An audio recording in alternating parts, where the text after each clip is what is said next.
have just only now started the vlog because I was just busy doing like chores. I did laundry, I tidied up my little beauty closet and rearranged some things. I have to still clean my makeup brushes or wash my makeup brushes. So that's what I did today. I didn't do anything super exciting. I actually only left the house once so that I could go to the gym, and that was it. Normally I would do a whole bunch of errands on the weekend, but I have a 3-day weekend. So I'm actually off tomorrow, which is Monday, which means I didn't feel super compelled to get everything done on the Saturday and Sunday because I could always just do it tomorrow. The Beau and I are actually heading downtown tomorrow. I have a doctor's appointment in the morning, and we're also gonna drop off my car for a service. It's just due for like a semi-annual service. I drive my car so often that I need to get basically 2 oil changes a year, sometimes more than that. Anyway, that is what I have been up to today, so it's been a pretty slow day. I'm gonna open my advent calendar before I forget, although I probably won't have the chocolate because I still have the chocolate from yesterday. Oh, and I'll also quickly show you guys what I did to the beauty closet. I didn't actually change anything around. I basically just organized the mess that was on my desk.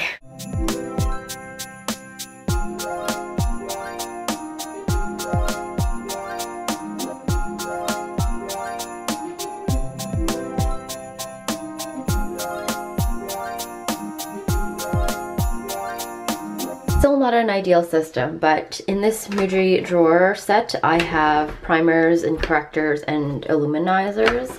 Then I have concealers and some powders, powder foundation. Over here I have lip products, eye products, so mascaras, primers, eyeshadow. I switched up these a little bit, so these are all my cheek products. The top is all powder products, so powder, blushes, bronzers, highlighters. I did my best to fit everything in there. They're sort of categorized, like blushes are on this side, bronzers and highlighters are over here. Then at the bottom we have mostly cream products.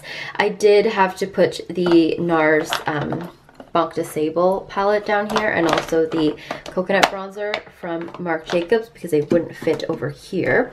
Most of these are cream products, so I have my Bite Beauty multi-sticks, some of these Fenty Beauty cream sticks, the cloud paints from Glossier, the Halo Scopes, Honest Beauty blush back there. I wanted to separate it out because I have accumulated quite a few cream products in the past probably year, and I realized that I either wear all cream products or all powder products. I rarely like mix the two.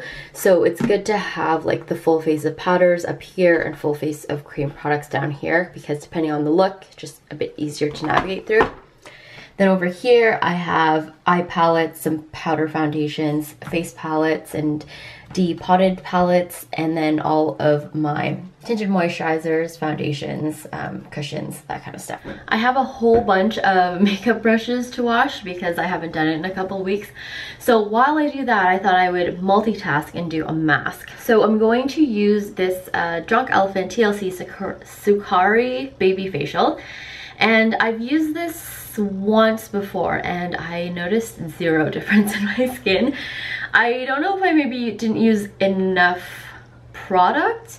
It says to apply an even layer to clean dry skin. So I just washed my face using my double cleanse because it is nighttime. So I did the deep cleansing oil, and then I actually did the Glossier Milky Jelly Cleanser tonight. So the first time I used this, I applied a thin layer all over the face, and like I said, nothing happened. Like, I didn't have a tingling sensation, which I heard is common. I didn't really notice a difference in the texture of my skin or the appearance of my skin afterwards. So I am going to try this again. I'm going to use maybe a little bit more product than I did the last time. I think I only did 1 pump the last time, or maybe a pump and a half. So I'll do like a solid 2 to 3 pumps this time around. This is only half a fluid ounce. This was part of like a little mini duo that I picked up at Sephora when I was in California. So it comes with the Sukari baby facial, and then also the little mini of the virgin marula oil, because they say that this is supposed to be super heavy duty stuff, that you should counteract it with a really nourishing oil. So we're gonna give this another shot. Cleanse face, dry skin. Let's do 3 pumps. Now let's do 4. Okay.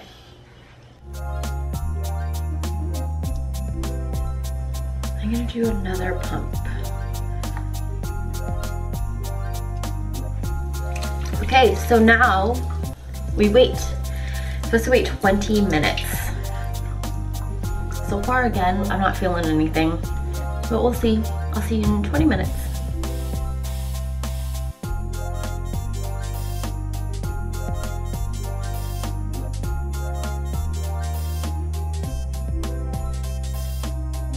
I just finished washing all of my makeup brushes, so it's now time to wash off this Sukari baby facial. So it says to rinse thoroughly with warm water and then pat dry and then follow up with the virgin marula oil.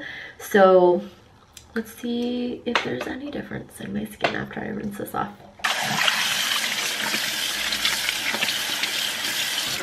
Again, I won't lie to you, but I don't really notice a difference.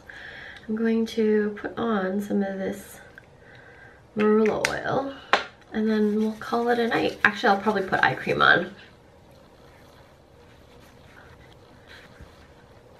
I haven't really seen noticeable difference in my skin, but we'll see how it looks tomorrow morning. Before we end today's vlog, I thought I would talk about some of my jewelry pieces.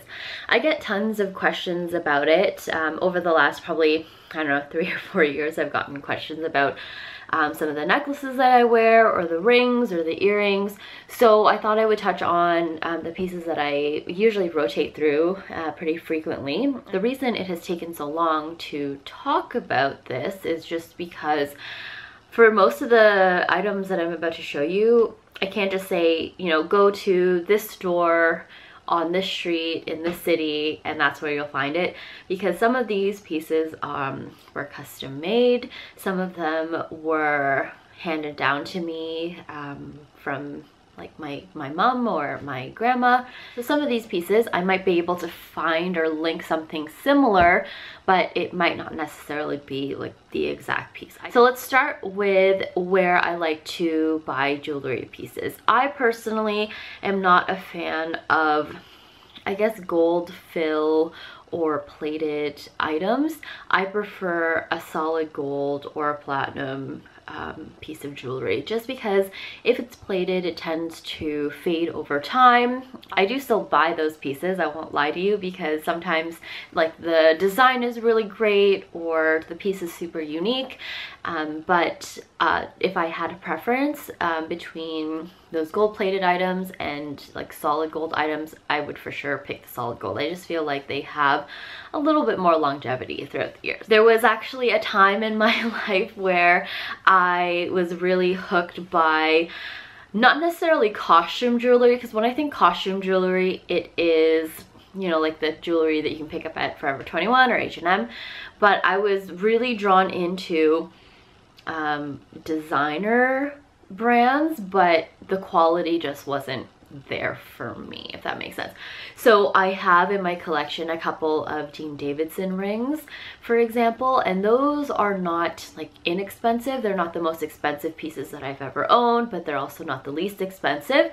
But for what you're getting, which is not even a gold plated item, but it's actually like a brass, let's say it's a ring, so it's a brass ring with a gemstone on it. I was really drawn in by that type of jewelry, and now like 4 or 5 years later, I just don't find that I wear those pieces anymore, and I just don't find that they have lasted through the test of time. Anyway, with that said, where do I buy my pieces? I don't frequent shops like, what are some mainstream jewelry shops, like People's Jewelry or Michael Hill or that other one that has commercials on the radio all the time. I think it's called Spence.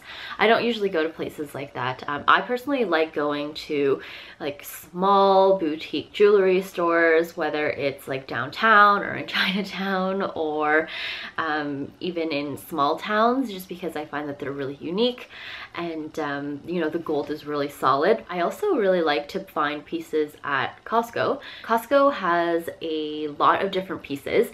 The thing about Costco is that they don't necessarily carry all the same things all the time, so that's kind of the fun aspect of it, because you can go to the different stores and different cities, or even the same store but different times of the year, and you'll usually find a different assortment of pieces.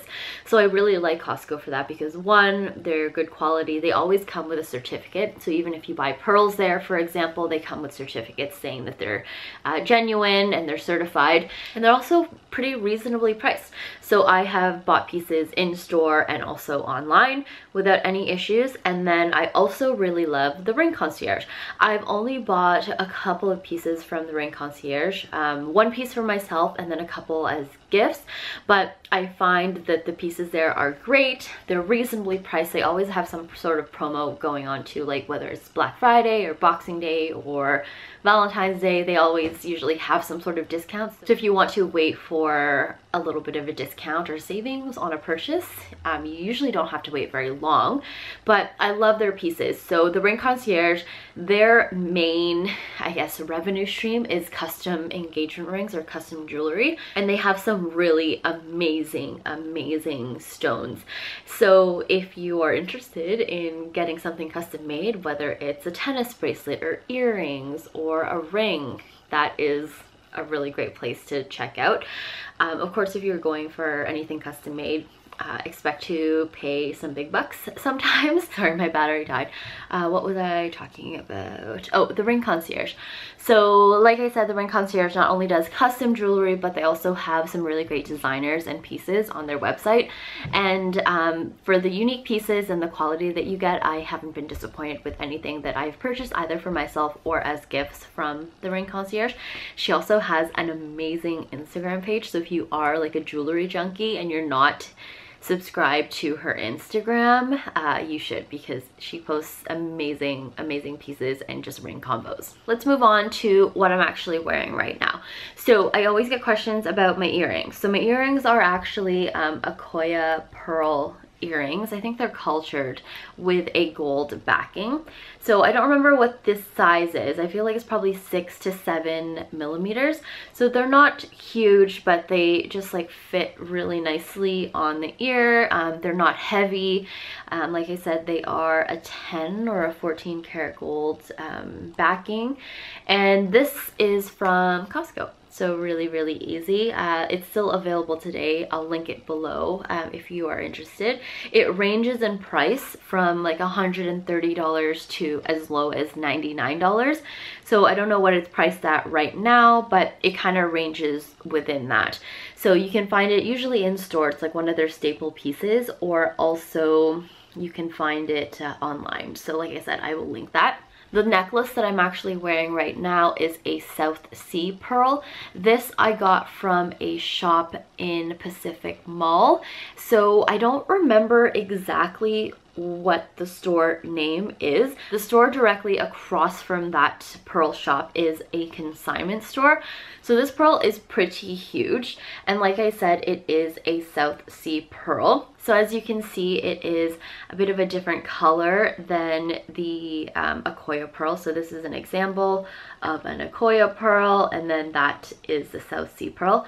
So the South Sea pearl is much more yellow. It's definitely a little bit more gold. I wanted to upgrade to a South Sea pearl because I've always loved the color of it.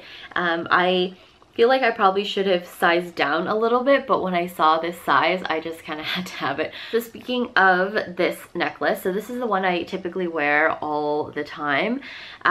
If you guys watched a past vlog, I mentioned that I actually lost my original necklace. So this is pretty new to me. The original one that I had basically looked exactly like this. It had a little bit of a different loop here, but I lost it. I went to a course downtown and I lost it somewhere between the GO train station and my destination.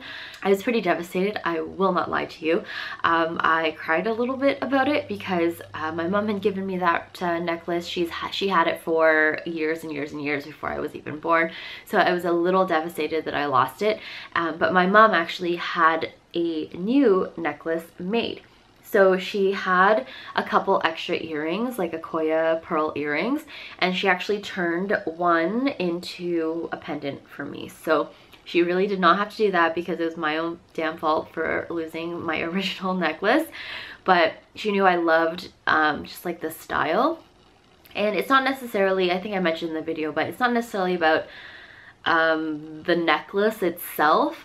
It was more of the fact that my mom gave it to me and it had a lot of sentimental value, and that's really why I was upset. But I was happy to have another one that she kindly had made for me. So it's a nice little story, and hopefully, knock on wood, I never ever lose this. So let's talk quickly about some other necklaces that I have. This is a diamond star necklace that I got from my grandma. So she gave this to me. Very simple. I usually get questions about this whenever I wear it. Again, I don't know where this came from and where you can buy something similar, but if I can find something similar, I will link it. This bar necklace is also one I get questions about. People always ask me why I don't get this engraved, and it's because I don't want to. I like the simple gold bar look, but this is from Costco actually. So it's just a simple, I think this is 14 karat gold bar necklace. I'm not sure if Costco still sells this one, but if they do, I will link it below.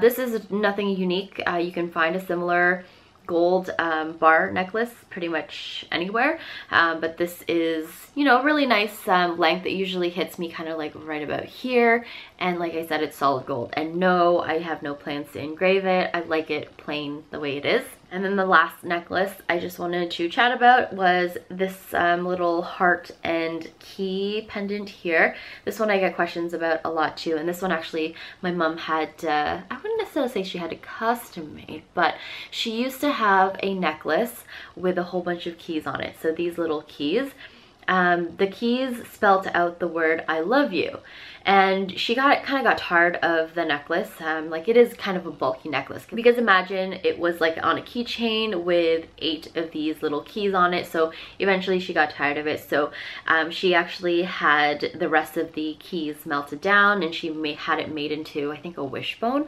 but she did leave one key. This one happens to be O, and she put this gold heart charm on the same ring, and then she gave it to me as a pendant. So that is where that one came from. I usually get questions about this pendant whenever I wear it.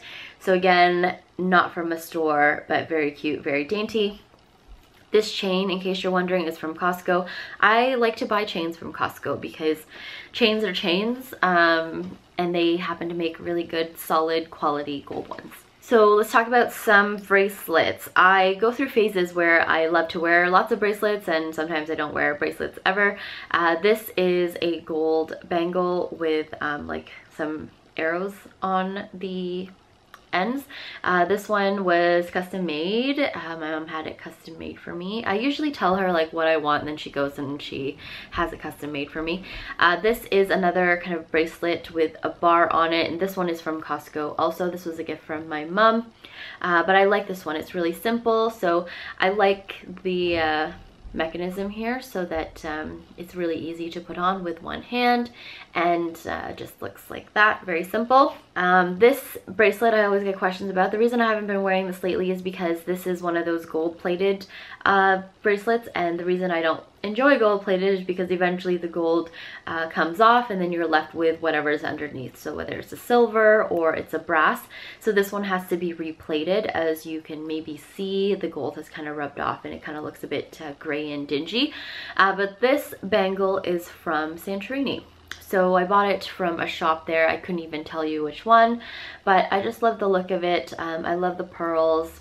and I just want to wear this again, but I have to get it gold plated before I can. And then the last thing I wanted to talk about were rings. So this is actually the ring that I got from Ring Concierge. So it's just an eternity band. It's the one that's a full eternity, so it goes all the way around. So I actually was using this as a wedding band, but then I opted for this one that I'm currently wearing. So this one, if you can see it, this is actually my grandpa's ring, but I just had it turned into a wedding band. So it was a very masculine looking ring. It was like a square with the 9 diamonds on it. So I had it transformed into just like a single band so that I could use it as a wedding band. I still love this ring from the Ring Concierge, of course. I usually wear it alone on my other hand, but sometimes I will actually layer it with this ring, which someone actually asked me about. It's so weird because I forget that sometimes you can see my hands in videos. So someone caught this ring in one of my videos and I was super surprised that anyone even noticed it. But this is also a custom made ring, so it has 5 diamonds on it. And yeah, it's a pretty heavy ring though because it's solid gold. Sometimes I will layer it with the Ring Concierge eternity band because I think that looks really cute. So the last ring I'm going to talk about is my engagement ring. So I get questions about my engagement ring a lot. I actually get a lot of questions from people asking if I regret going with such a simple styled ring. So the answer is no. I don't have any regrets about the ring style that I chose. So this ring was actually custom made by the beau. He went with a, you know, like a diamond shopper. I think that's actually what the guy was called at the time, diamond shopper. We both had already discussed previously the type of ring that I wanted, of course, so that he doesn't go out and spend all that time and money on something that I don't want. So it's a solitaire, which is great because it's very simple. It's what I wanted, something really simple and nothing too fancy. I don't miss Pave diamonds around the ring, on the band, around the diamond. I love to look at rings like that, but for me personally, I do prefer a more simple solitaire ring. And the beau insisted on platinum, even though I really wanted a yellow gold ring. So to compromise, I went with a yellow gold wedding band. So that's why this is yellow, and also the one that I had made with my grandpa's ring. This ring also is not just your standard solitaire ring. It also actually has 2 surprise diamonds. So I'm not sure if you can tell, but on the side here, like right underneath the tip of the diamond, there is actually a diamond on both sides. Anyway, those are some of my favorite pieces in my collection and some of the pieces that I have worn in videos that you guys have asked me questions about. Like I said, I'll link some pieces below that might be available or something similar. Unfortunately, I can't give you a link to everything that I've shown you just because I, didn't buy everything necessarily from a store. But anyway, I hope you guys enjoyed watching today's Vlogmas video. I feel like it's probably a long one, and I will see you in tomorrow's. Bye!